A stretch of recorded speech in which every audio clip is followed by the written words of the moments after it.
Terpujilah Kristus Tuhan, Raja kemuliaan kekal. Terpujilah Kristus Tuhan, Raja kemuliaan kekal. Tuhan, Engkau juru selamat dunia, berikan aku air kehidupan, supaya aku tidak haus lagi.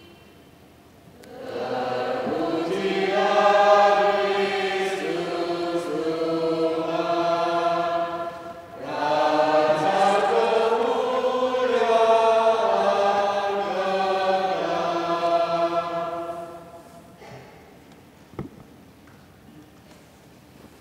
Tuhan bersamamu.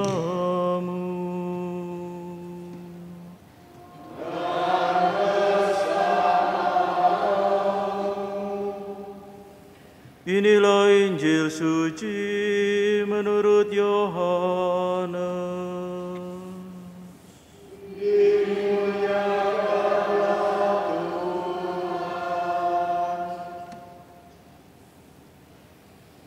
Sekali peristiwa, sampailah Yesus ke sebuah kota di Samaria yang bernama Sikhar, dekat tanah yang dahulu diberikan Yakub kepada anaknya Yusuf. Di situ terdapat sumur Yakub.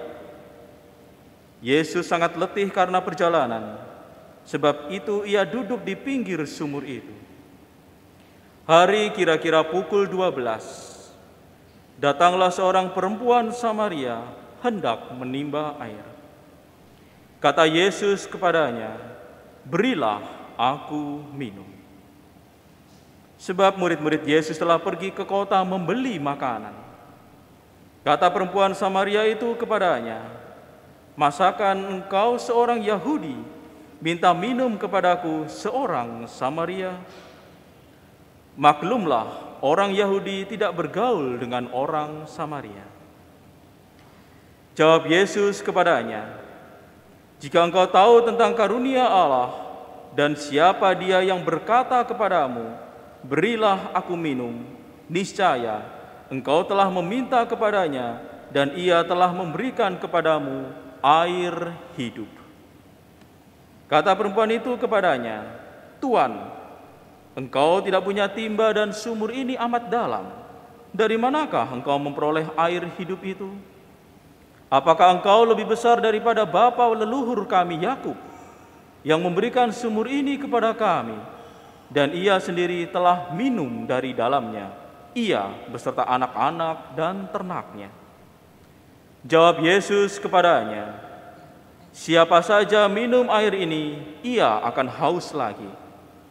Tetapi siapa saja yang minum air yang akan aku berikan kepadanya, ia tidak akan haus untuk selama-lamanya.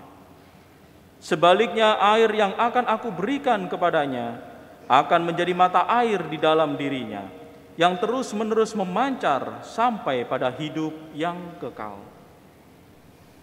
Kata perempuan itu kepadanya, "Tuan, berilah aku air itu, supaya aku tidak haus, dan tidak usah datang lagi ke sini untuk menimba air.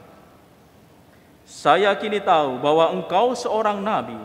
Nenek moyang kami menyembah di atas gunung ini, tetapi kalian katakan bahwa Yerusalemlah tempat orang menyembah." Kata Yesus kepadanya, "Percayalah kepadaku, hai perempuan, saatnya akan tiba bahwa kamu akan menyembah Bapa, bukan di gunung ini dan bukan juga di Yerusalem. Kamu menyembah yang tidak kamu kenal, kami menyembah yang kami kenal. Sebab keselamatan datang dari bangsa Yahudi. Tetapi saatnya akan datang dan sudah tiba sekarang, bahwa para penyembah yang benar akan menyembah Bapa dalam roh dan kebenaran. Sebab Bapa mencari orang-orang yang menyembah Dia secara demikian. Allah itu roh, dan siapa saja menyembah Dia harus menyembahnya dalam roh dan kebenaran. Jawab perempuan itu kepadanya, "Aku tahu bahwa Mesias yang juga disebut Kristus akan datang. Apabila Ia datang, Ia akan memberitakan segala sesuatu kepada kami." Kata Yesus kepadanya, "Akulah Dia yang sedang bercakap-cakap dengan engkau." Banyak orang Samaria dari kota itu percaya kepada Yesus karena perkataan perempuan itu yang bersaksi. Ketika orang-orang Samaria itu sampai kepada Yesus, mereka meminta kepadanya supaya Yesus tinggal dengan mereka. Yesus pun tinggal di situ 2 hari lamanya. Karena perkataan Yesus, lebih banyak lagi orang yang percaya, dan mereka berkata kepada perempuan itu, "Kami percaya, tetapi bukan lagi karena apa yang engkau katakan, sebab kami sendiri telah mendengar Dia, dan kami tahu bahwa Dia benar-benar juru selamat dunia." Demikianlah sabda Tuhan.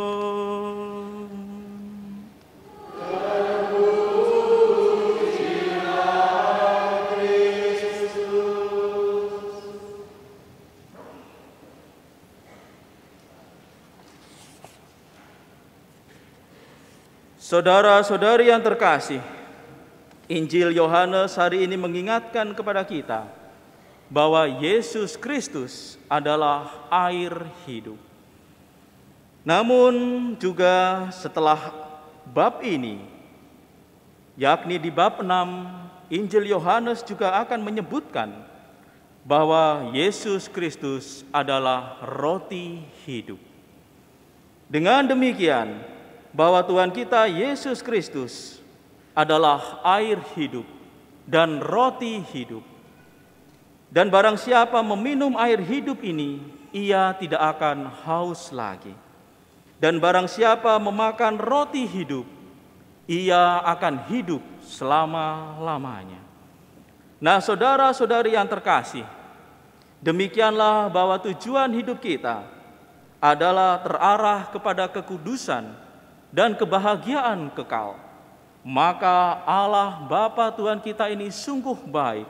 Dia tahu apa yang kita butuhkan, makanan dan minuman bagi jiwa kita, yang membuat kita menjadi pribadi-pribadi yang kudus dan mengalami kebahagiaan kekal selanjutnya. Dengan demikian, Allah telah memberikan putranya Yesus Kristus sebagai minuman dan makanan yang menghidupkan jiwa kita. Terhadap hal ini, Paus Fransiskus pernah berkatekese. Dia berkata bahwa setiap makhluk hidup, manusia yang ada, raganya membutuhkan air untuk menghidupkan dirinya, agar tidak di dalam kekeringan dan dehidrasi yang terus-menerus. Sebab siapapun dan makhluk hidup manapun, apabila terus-menerus mengalami kekeringan, maka lama-kelamaan akan mati. Demikianlah jiwa, iman, harapan, kasih, dan kerohanian seorang manusia. Apabila lama terus-menerus dibiarkan di dalam kekeringan, maka lama-kelamaan akan mati.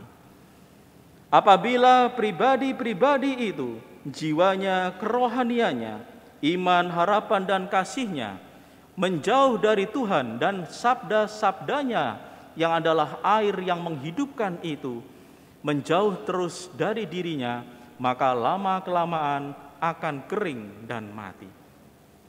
Nah, saudara-saudari yang terkasih, dari sebab itu, Paus Fransiskus selanjutnya menghimbau kepada kita semua, umat Katolik di seluruh dunia, untuk senantiasa meneguk air kehidupan itu dengan cara tiap hari lebih sering membuka Alkitab daripada membuka HP, laptop, atau tablet.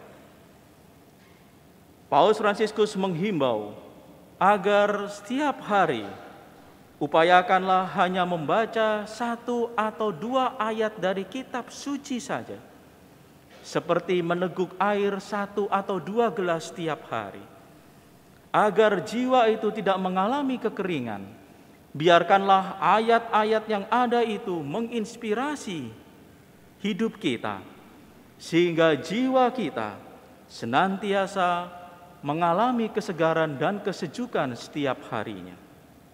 Dengan demikian, apa yang menjadi harapan dari Paus Fransiskus dan juga tentunya Tuhan kita Yesus Kristus, bahwa jiwa-jiwa yang senantiasa ingin diselamatkan tersebut senantiasa berada di dalam keadaan segar adanya. Nah, saudara-saudari yang terkasih, inilah anjuran dari Bapa Suci kita Paus Fransiskus, agar kita setiap hari meluangkan waktu lebih sering untuk membaca kitab suci. Dan tak hanya itu, tentunya bahwa tak hanya meminum air, namun juga memakan makanan untuk penyelamat jiwa, yakni roti hidup, yang tiada lain kita kenali dan kita ketahui secara iman kita, yakni sakramen Maha Kudus, roti ekaristis, di mana itulah yang membawa kepada keselamatan jiwa kita semua. Setiap kali kita memakan roti hidup itu, hosti Sang Maha Kudus, di mana Tuhan kita Yesus Kristus nyatalah telah bersatu dengan kita. Tubuhnya, darahnya bersatu mengalir di setiap pembuluh darah kita. Dengan demikian berangsur-angsur diri kita pun apabila tiap hari kita pun akan disucikan dan dikuduskan. Maka tak hayal, banyak sekali santo-santa juga tubuhnya menjadi utuh. Itu sebab mereka telah bersatu dan begitu amat dekat dengan Tuhan kita Yesus Kristus. Banyak sekali santo-santa yang hidupnya terus-menerus mengisi dengan ayat-ayat Alkitab yang ada, menerima Ekaristi Kudus setiap harinya, seperti Santa Teresa dari Avila, Santa Faustina, Santo Yohanes dari Salib, Bernadette dari Subirus, Paus Yohanes Paulus II, tubuhnya mereka semua utuh adanya. Padre Pio pun setiap hari tidak pernah luput untuk membaca kitab suci setiap harinya, entah 2 atau 3 ayat tiap harinya, dan juga tak jemu-jemunya menerima Ekaristi Kudus dan senantiasa berdoa tak kunjung putus di hadapan Allah. Nah, saudara-saudari yang terkasih, apabila kita senantiasa mengisi hidup kita dengan air-air kehidupan yang adalah Yesus Kristus dan sabda-sabdanya, dan mengisi hidup ini dengan roti hidup, roti Ekaristi yang kita makan setiap harinya, maka nyatalah kita akan semakin dekat dengan Tuhan kita Yesus Kristus, semakin dekat dengan kekudusan, dan semakin dekat dengan kebahagiaan kekal, yakni kerajaan surga. Tuhan memberkati kita semua.